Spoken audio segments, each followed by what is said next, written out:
Surgery, Dow Medical College. Today I am present about the congenital and acquired causes of constipation in children. What is constipation? Constipation is a relative term. It is defined as condition in which bowel movements are less frequent than usual. These stools are hard, dry, and small in amount, difficult to pass. A child who has not passed stool for 4 days is usually considered to be constipated. Constipation accounts for about 5% of cases presenting in pediatric outpatient clinics. More common in Western countries. 95% cases are iatrogenic, are inorganic, called functional. 5% are organic, in which the cause is found. And in 95%, no cause is found. Causes of constipation can be divided into congenital and acquired. As in every case, we divide them into congenital and acquired causes. And a large number of cases, there is no cause is found. They are called functional.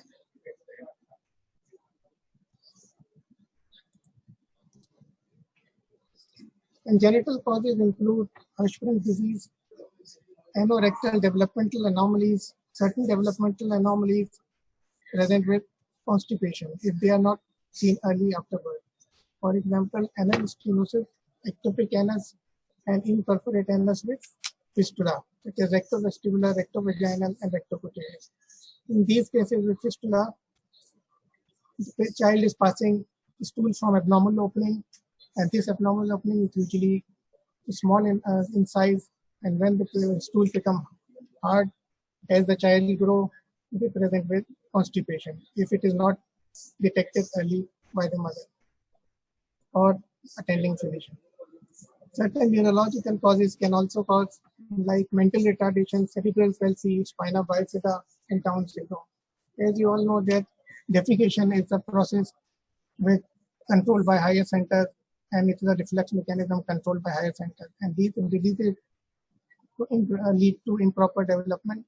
This and therefore can lead to neurological cause. It can cause constipation. Certain medical causes, a list of them, but important among them is the cretinism, that is hypothyroidism in children, can present with constipation. Similarly, cystic fibrosis is a condition in which all secretions of the body are thick and tenacious. Because of thick secretions, the stool become hard in these cases patient, and it is difficult to pass stool. And patient usually develop constipation. Acquired causes include feeding mismanagement, poor toilet training, anal fissure, strictures. Stricture usually occurs.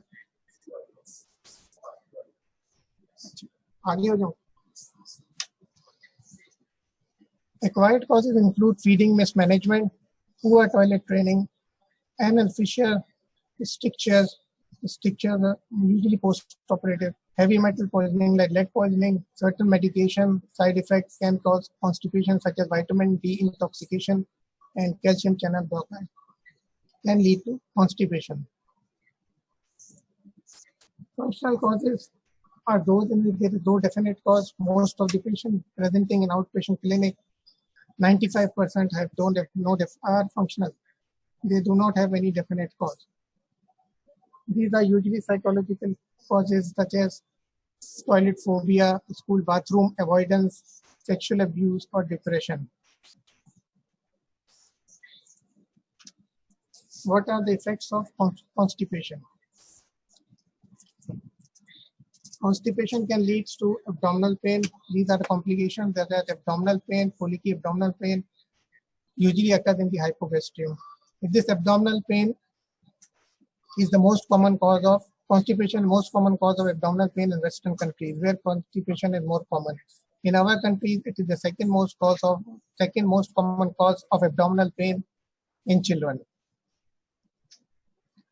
There may be abdominal distension because of the megacolon. As a result of constipation, the colon becomes progressively dilated, and large size colon is called megacolon.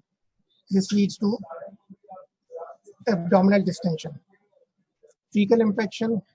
Fecal infection is the accumulation of fecal matter into the rectum in the form of thick, hard ball that are difficult to pass.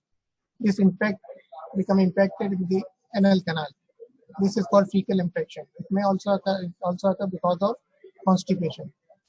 Fecal soiling. Fecal soiling is the passage of small amount of fecal matter without control. Is also occurs in cases of advanced cases of constipation. Anal fissure. Fissure may usually develop because of passage of hard stool. Bleeding per rectum is another complication of constipation. Retention of urine can occur if large size fecal matter accumulates in the rectum. It compresses the urethra and bladder, and therefore result in retention of urine. Urinary tract recurrent infection usually occurs because of retention of urine and incomplete bladder emptying. Now I will tell you individual cases, discuss little about them. Hirschsprung disease, also called congenital megacolon. It accounts for 1 in 4,500 live births. It results from absence of ganglion cells in the myenteric plexus of the affected bowel segment. These ganglion cells absence occurs because of failure of migration of neuroblast into the gut from the vagal nerve tract. These ganglion cells are basically second order neuron of parasympathetic system. This parasympathetic system leads to is helpful in peristalsis. When there is peristalsis occurs, there is a receptive relaxation of proximal segment. When proximal segment contract, the distal segment undergo receptive relaxation. This internal reflex does not occur in these cases. As a result, the distal segment, aganglionic segment, become constantly contracted. This contraction produces a functional obstruction, leading to constipation. There is no mechanical obstruction, but functional obstruction is there because of spasm of the aganglionic segment. The bowel proximal to aganglionic segment, which is the normal bowel, undergo progressive dilatation and leads to megacolon. The dilated bowel becomes thick-walled, hyperemic, and contain large amount of fecal matter. This is called megacolon. Here you can see that ganglion cells arising from the neural crest, they descend down through the vagal trunk into the gastrointestinal tract up to the anorectal junction. Yes, you can see that they descend down from the esophagus, stomach, and then into the small intestine, large intestine, and up to the anorectal junction. But if it descent stops anywhere before reaching the anorectal junction, the lower portion, which is aganglionic, become aganglionic and disease portion. If the descent of the neural crest cell stops here, then this segment will be aganglionic. If it stops here, then this segment will be aganglionic. Depending upon the length of aganglionic segment, the symptoms depend upon the length of the segment involved with aganglionosis. Therefore, presentation varies depending upon the length of segment involved. Child may present with failure to pass meconium after birth. Usually, child passes meconium within 24 hours, but at the maximum 48 hours, we can wait. After that, with suspicion of Hirschsprung disease will be considered. Another presentation is constipation not responding to oral medication, but responds to rectal manipulation like suppositories and enemas.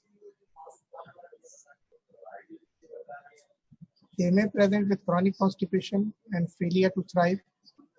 Abdominal distension and vomiting in neonatal period may be a presenting feature. Sometimes child present with recurrent enterocolitis. Enterocolitis means there is vomiting and diarrhea, recurrent episodes of severe vomiting and diarrhea.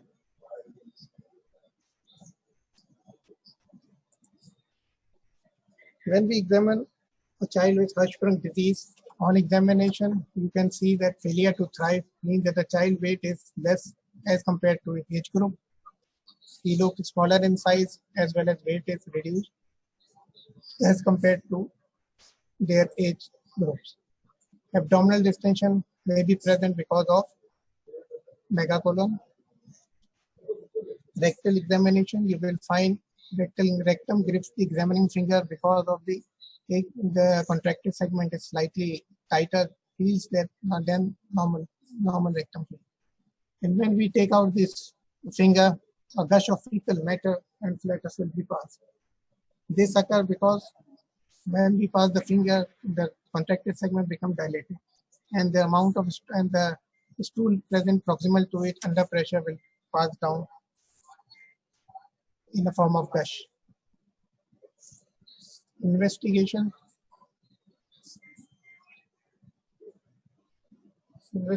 include X-ray abdomen, erect and supine position, which is important in all cases of abdominal distension. Distended loop of large bowel and fluid levels will be seen. Large bowel, fluid level in the large bowel and distended large bowel. Barium enema. Barium enema is a contrast X-ray in which we give water color solute, in which we give a contrast solution per rectally and then takes out the radiographs. This will outline the anal canal, rectum, and the large bowel.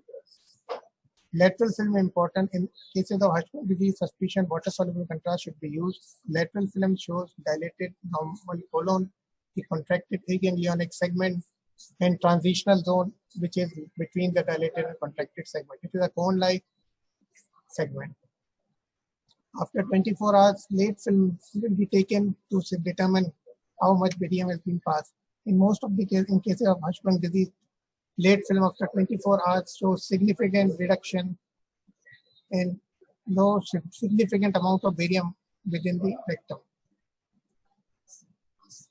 Anorectal manometry. Anorectal manometry usually normally when the rectum is dilated, the internal sphincter of the anal canal undergo inhibition. This is the reflex is called recto-sphincteric reflex. This recto-sphincteric inhibitory reflex is absent in cases of Hirschsprung disease. Diagnosis can be confirmed on rectal biopsy. Full thickness rectal biopsy is taken so that we get muscle layer also. Absence of ganglion cell will be found. In case of Hirschsprung disease, the muscle does not show presence of ganglion cells. Ganglion cells will be absent, and nerve endings are hypertrophic. This is the X-ray. Plain X-ray shows multiple air fluid levels, periphery situated in a large bowel. When this small bowel is involved, these fluid levels are centrally placed and small in size. They are large and peripherally situated, indicate that large bowel is dilated and this fluid is in the large bowel. This is barium enema showing dilated large bowel. This is contracted segment, and this cone-like conical point is called transition zone. This is classical feature seen in Hirschsprung disease. This film taken after 24 hours, it shows large amount of barium lying within the rectum. It means that incomplete emptying is present. Treatment of Hirschsprung disease is surgery. Surgery involves removal of the aganglionic segment and anastomosis of the normal colon with the anus. This can be done either by the removal of the disease segment or by bypassing the aganglionic segment. Preliminary colostomy is usually required in most of the cases.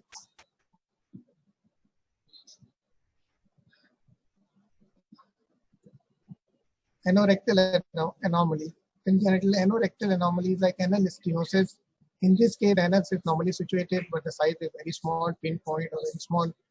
As the child, infant, as the neonate passes stool and thin consistency like toothpaste like, these stenosis are not detected by the parents or even by the doctor if he does not examine the anal canal.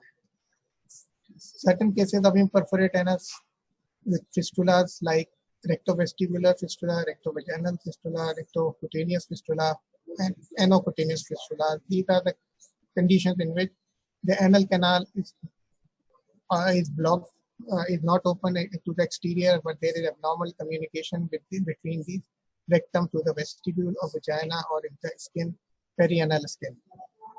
The child is passing a stool through this fistula.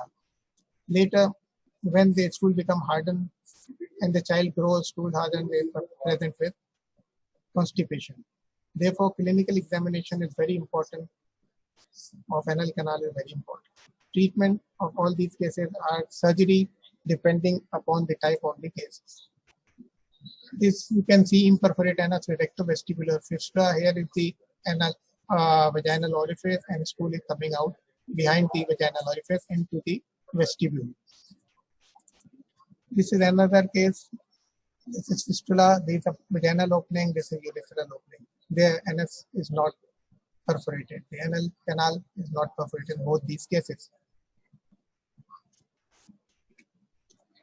This is diagrammatic representation of rectovestibular and rectovaginal fistula. Normally, the anal canal should be here. This is vestibule. Anal canal should open here, but in this case, it is blocked and open into the vestibule behind the vagina. This is rectovestibular fistula. This is imperforate anus with rectovaginal fistula. Here, the rectum open into the vagina. May open high up above the sphincter or below the sphincter. Both cases can be present.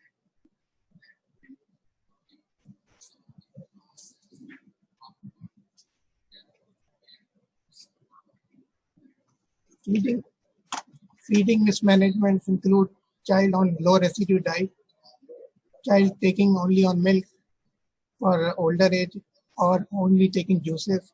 In these cases, the diet does not contain much residual, fiber, and therefore the patient present with constipation. Dietary history is therefore important. Treatment depends upon proper dietary advice, advising high fiber diets such as fruits, vegetables, avoid juices and milk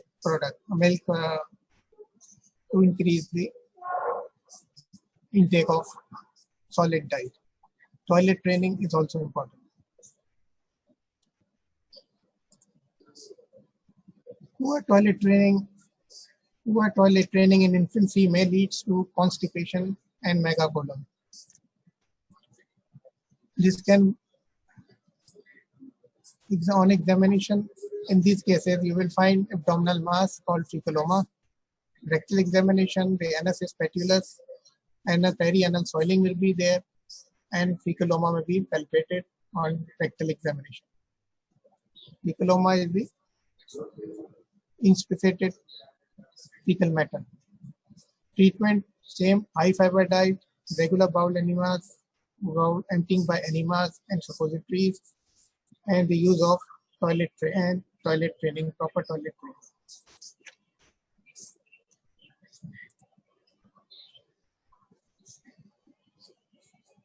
Anal fissure. Fissure is a linear ulcer in the lower anal canal. It results from constipation. When hard stool pass, it sometimes tears the anal valve and leads to linear ulcer in the lower anal canal. This is the painful, is a painful condition. When child passes stool, there is severe pain. Sometimes drop of blood comes out after the end of defecation or over the stool. The commonest site of fissure is in the lower midline posteriorly, because the lower anal canal is sensitive of pain. This is a painful condition. There is usually history of passage of hard stool, constipation, and painful defecation. Pain during defecation. Streak of blood may be found over the stools. Because of the pain of fissure, there is involuntary spasm of internal anal sphincter. This spasm leads to further. As a result, child avoid passing stool because of the fear of pain.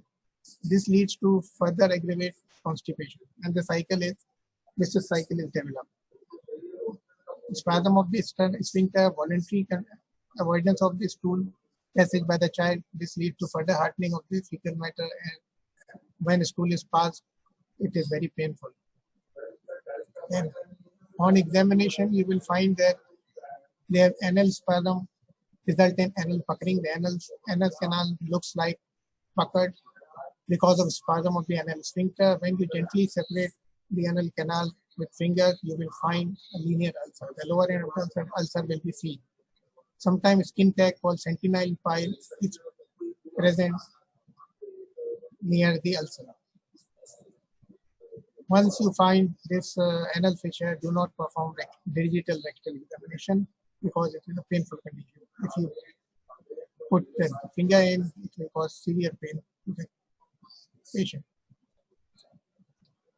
Treatment of anal fissure include 4 important points. Number 1, you have to relieve the pain during defecation. This pain can be relieved by application of local anesthetics agents before defecation, such as xylocaine 5% ointment available, which is applied before when there is desire to pass stool. This will be applied. This anesthetizes the lower anal canal, and therefore patient will be able to pass fecal matter without pain. Number 2 is to reduce the sphincter spasm. You have to reduce this involuntary spasm of the internal anal sphincter by local application of drugs such as GTN ointment, glyceryl trinitrate ointment, deltiazem ointment. This is like GTN, and these causes relaxes the internal smooth muscle, and therefore helps in reducing the internal sphincter spasm. The stool softeners should be given because, as you all know, that the cause is constipation, and therefore you should keep the stool soft. Avoid constipation by use of high fiber diet. Low doses of laxative should be prescribed for a certain period. Toilet training means that the child should be regularly taken to bath and really ask him to defecate. After some time, the bowel become tuned up with the defecation. Treatment should be continued for 6 weeks. In cases of anal fissure, you should continue to treat for 6 weeks, even after apparent healing of the ulcer. Management of constipation in general. When you find a child with constipation, you should not take it lightly. You should inquire, take a detailed history regarding duration of symptom, when they first appear, when meconium was first passed, which is important, and how meconium was passed, whether it is passed itself or by the application of anal rectal thermometer or by the insertion of suppositories or enema. The history of abdominal distension, recurrent vomiting, or there is history of any recurrent enterocolitis. Pain during defecation to rule out any fissure. Bleeding at defecation, also toward for fissure. Perianal swelling, any dietary habits, whether what he is taking and how long he is taking, what high fiber diet, how much he took high fiber diet. Drug history is also important. Any drug which is causing constipation. Previous history of previous treatment, whether it responds to laxatives or suppositories or it responds to oral medication, which is also important. If anemia, if constipation is not responding, only respond to laxative, suppositories or enema, then it only respond to suppository or enema, it means that it might be Hirschsprung disease. If it responds to laxative, it is unlikely to be Hirschsprung disease. Family history of constipation should also be asked for. Physical examination should include whether general examination, whether a child is thriving or not, whether the abdomen is distended, Any distension, palpate the abdomen for any mass, such as fecaloma, usually present in the left iliac fossa, solid mass, which is palpable, mobile in the abdomen as it is distended large bowel. Rectal examination should always be performed. Look for any position of the anus. For the position of the anus, whether it is normally positioned or it is ectopic in position. The size of the anal orifice, whether it is stenosed, any abnormal anal opening, any presence of fissure. Put your finger inside the anus of the child. Digital rectal examination should be performed. You will find any anal stenosis or gush of fecal matter, whether it comes out or not. These all should be examined. Investigation include, depending upon the history and examination, the abdomen, X-ray abdomen erect and supine may be considered. X-ray lumbosacral spine to detect any lumbosacral anomalies like spina bifida occulta, which is not apparent unless you see the X-ray, perform X-ray or MRI. TSH thyroxine to detect TSH level, hypothyroidism exclude करने. Barium enema should be performed when you are suspecting Hashimoto's disease. This barium enema should be performed with water contrast soluble and water soluble material without preparation of the child, without any rectal manipulation 24 hours before. If you perform rectal manipulation like enema, give enema, suppository or DRE, then the classical features seen in X-ray, pooling, the contracted segment and dilated segment will not be appear. You should give at least 24 hours. You should not do any rectal examination or any suppository, any anemia 24 hours before. Anorectal manometry is less commonly available here. Rectal biopsy, mainstay of diagnosis depend upon the rectal biopsy for Hashimoto's disease. And depending upon medical causes, you can go for any investigation which you suspect. Treatment include, depending upon the cause, treat the organic cause if you found any cause, whether surgical or medical, treat the cause. If there is no cause found, then general measures like high fiber diet, adequate water intake, dietary advice regarding high fiber diet, toilet training, and stool softeners can be prescribed.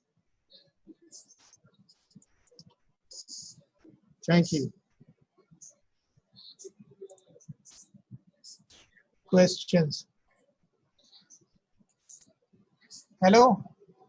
Excuse me, भाईजान, वो chatting खोल दें, सवाल पूछना खुली है.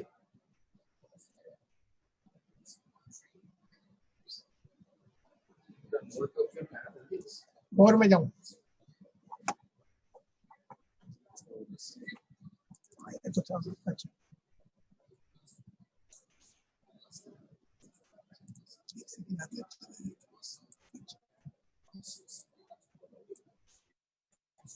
इसका जवाब जमानी दे.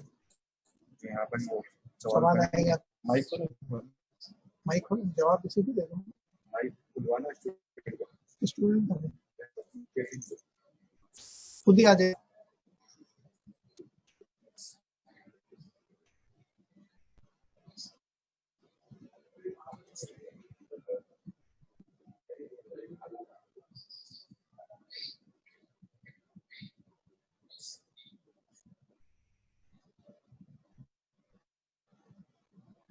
No question.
Yes, to all batches.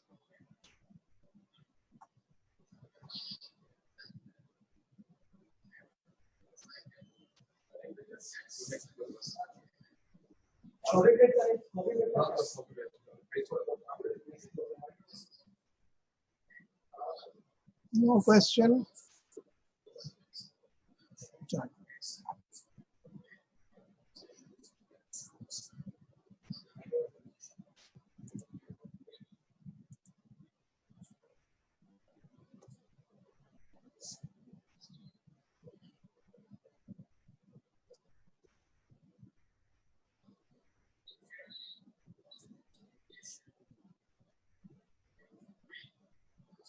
खत्म कर दो भाई, सवाल तो आया नहीं।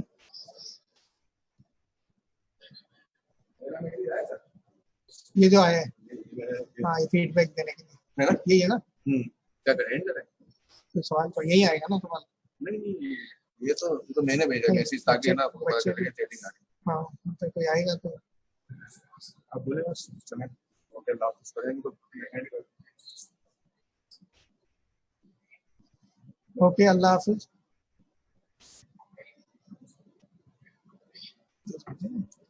ओके सर, अल्लाह हाफिज।